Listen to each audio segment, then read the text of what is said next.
የሚያበራየውን በሬ አፉን አትሰረው። ከዛ እስራኤላዊ ሁሉ የሚያበራየውን በሬ አፉን አትሰረው ማለት ይሄ የሰፈር በሬ መስሏችሁ? እህል ይዘራሉ፣ ከዛ ይደርሳል፣ በሬውን ያመጣሉ፣ አፉን አያስሩ።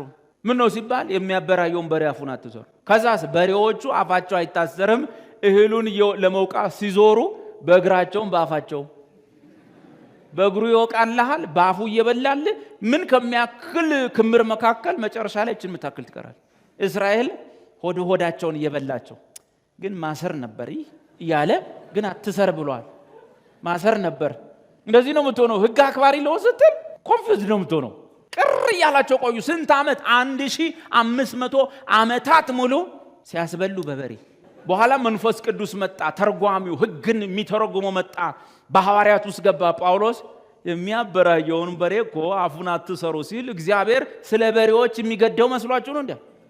ብሎ እግዚአብሔር የበሬዎች ሰባይ መብት ነው ምንድነው?